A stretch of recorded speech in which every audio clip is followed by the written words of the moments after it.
Have you ever wondered if a small act of kindness can truly make a difference? This is a story that proves it can.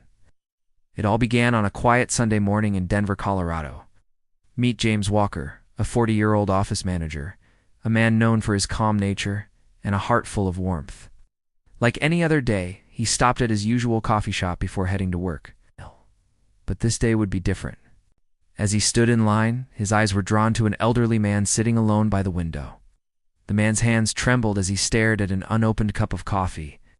There was something in his expression, a deep sadness, a sense of being lost and defeated that pulled James towards him. Ignoring the urge to just get his coffee and leave, James felt a gentle nudge from his heart. He walked over, his steps slow and deliberate, and asked a question so simple, yet so profound, a question we often forget to ask. "Sir, are you okay?" That one question, just for simple words, shattered the silence and changed everything. The old man, whose name was Mr. Harrison, lifted his tired eyes, a look of pure shock on his face. It was as if he couldn't believe someone had actually seen him, had noticed his pain. With a voice shaky from emotion, he began to share his story. He had recently lost his wife, the love of his life, and the only family he had left. Since she passed, he felt invisible to the world, a ghost walking among the living. He had come to the cafe that morning, not for the coffee, but just to be around people, to feel a little less alone.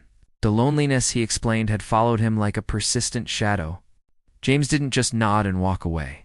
He pulled up a chair and sat with him. He didn't offer advice or easy platitudes. He just listened.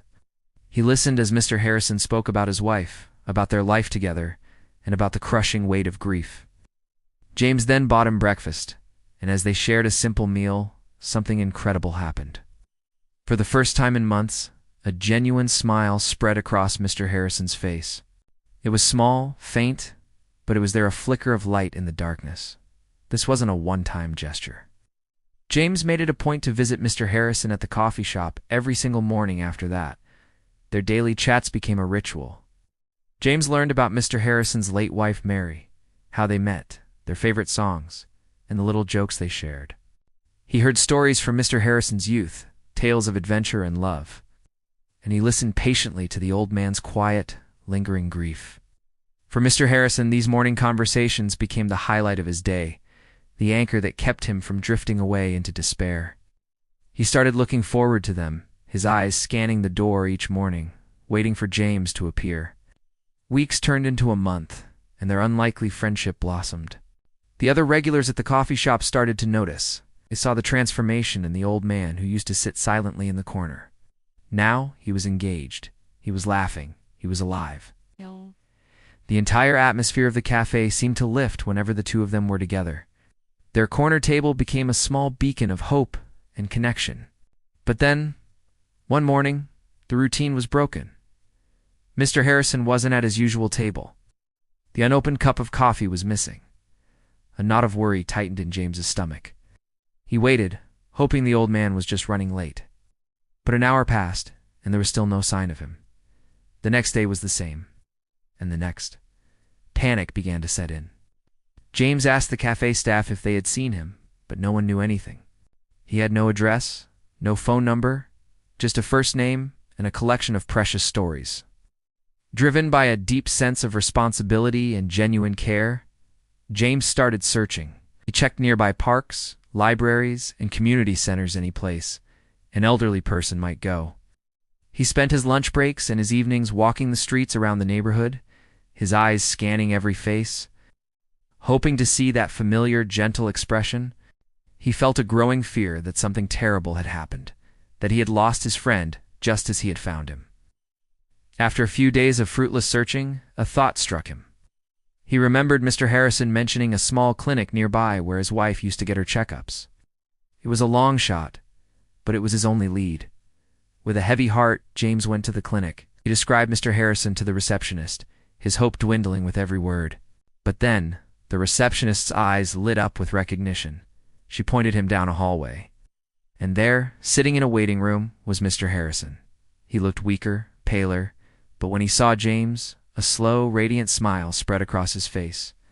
James rushed to his side, his relief so overwhelming it almost brought him to tears. Mr. Harrison explained what had happened.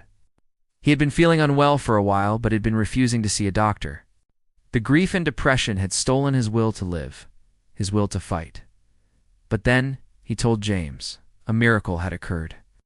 The kindness James had shown him, the simple act of listening, had pulled him out of the deep dark hole he was in. That friendship had reignited a spark within him. He finally found the courage to seek the medical treatment he had been avoiding for months. His doctor walked over just then, and after hearing who James was, pulled him aside. The doctor's words were astonishing.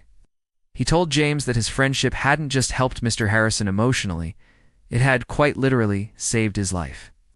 The will to live that James had given him was the critical factor in his recovery. That day, as they sat together in the clinic, Mr. Harrison took James's hand. His grip was weak, but his eyes were filled with a profound gratitude. "No," he said, his voice thick with emotion. "You didn't ask me a big, complicated question. You just asked if I was okay. But that simple question changed my entire life." In that moment, James Walker understood something powerful. Sometimes the smallest, most unassuming acts of kindness can create the biggest miracles. It doesn't take grand gestures or heroic feats. It just takes the courage to notice someone's pain, the courage to ask, "Are you okay?"